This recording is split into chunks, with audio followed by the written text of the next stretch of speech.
যখন এমন একজন মানুষের জন্মের সময় ঘনিয়ে এসেছিল যিনি ছিলেন মানব ইতিহাসের শ্রেষ্ঠ একজন ব্যক্তি, যার আগমনে কেবল একটি পরিবার বা একটি গোত্র নয় বরং পুরো মানব জাতির ভাগ্য বদলে গিয়েছিল, যার জন্য পুরো পৃথিবী নিঃশব্দে অপেক্ষা করছিল। এমনকি পাহাড়গুলো স্থির হয়ে গিয়েছিল, যেন তারাও জানতো কেউ আসছে যে তাদের নিচে বসে ইতিহাস রচনা করবে।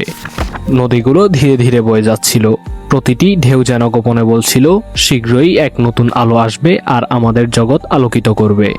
পাখিরা এক অদ্ভুত স্বর নিয়ে গান গাইছিল, সূর্যের আলো ঝলমল করছিল অদ্ভুতভাবে, এবং প্রতিটি ঝড়, প্রতিটি শব্দ যেন বলছিল এই শিশুকে কেবল তার নিজের জন্য জন্ম দেওয়া হয়নি, বরং সে জন্ম নিয়েছে মানবজাতিকে ন্যায় এবং হেদায়েতের পথে ফিরিয়ে আনার জন্য। চলুন যাত্রা শুরু করা যাক সেই বিশেষ দিনের দিকে যখন পৃথিবী প্রস্তুত হচ্ছিল এক নতুন আলোর জন্য। প্রায় 1450 বছর আগে আরবের মরুভূমির এক ছোট শহরে এমন একটি শিশু জন্মগ্রহণ করল যার জন্য পৃথিবী প্রস্তুত হচ্ছিল। তার জন্মের আগে জান্নাতের এক আলো পৃথিবীর দিকে ঝলমল করতে শুরু করেছিল। মানুষের চোখে অজানা আলো, প্রকৃতির মধ্যে অদ্ভুত নিস্তব্ধতা, যার দ্বারা বোঝা যেত এটি কোনো সাধারণ শিশুর জন্ম নয়, বরং মানব জাতির জন্য একটি বিশেষ প্রতিশ্রুতির বাস্তবায়নের শুরু। শিশুটি যখন জন্ম নিল তখন তার মায়ের পাশে থাকা দাই দেখল তার চারপাশে অদ্ভুত শান্তি এবং আলোর ছোঁয়া। সেই সময়েই তার জন্মের রাতে একটি অদ্ভুত হাওয়ার শব্দ শোনা গেল, যা অন্তরে ভীতির পরিবর্তে আশার অনুভূতি জাগাচ্ছিল।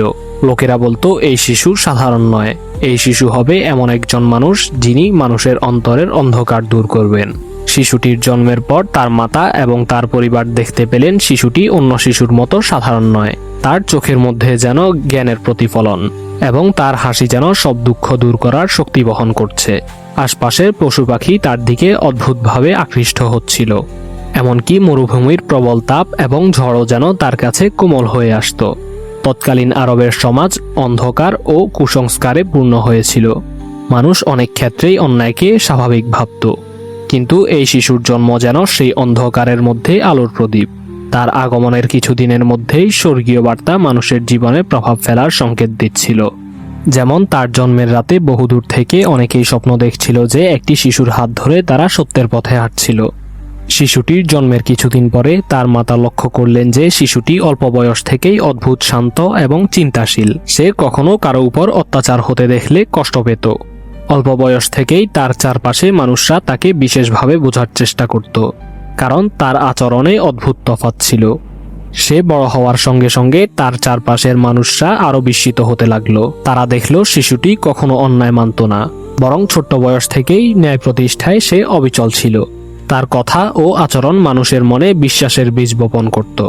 তার জন্ম কেবল একটি পরিবারের জন্য নয়, বরং সমগ্র মানব জাতির জন্য আশার প্রতীক হয়ে উঠেছিল। তার জন্মের পর কিছুদিনের মধ্যে এলাকার মানুষরা স্বপ্ন ও অলৌকিক নিদর্শন সম্পর্কে গল্প করতে লাগলো।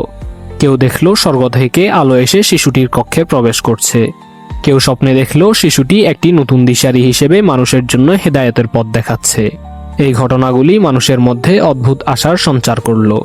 তার চারপাশের মানুষরা ধীরে ধীরে বুঝতে লাগলো এই শিশু কেবল তার পরিবার বা তার সমাজের জন্য নয়, বরং সমগ্র মানব জাতির জন্য আলোর প্রতীক।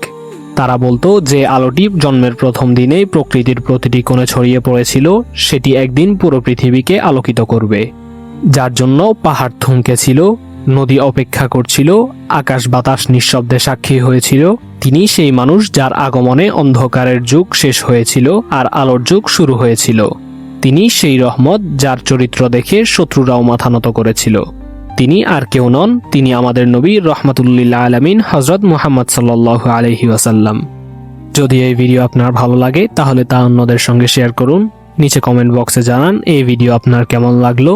আর এমন আরো হৃদয় ছোঁয়া কন্টেন্ট পেতে সাবস্ক্রাইব করতে ভুলবেন না।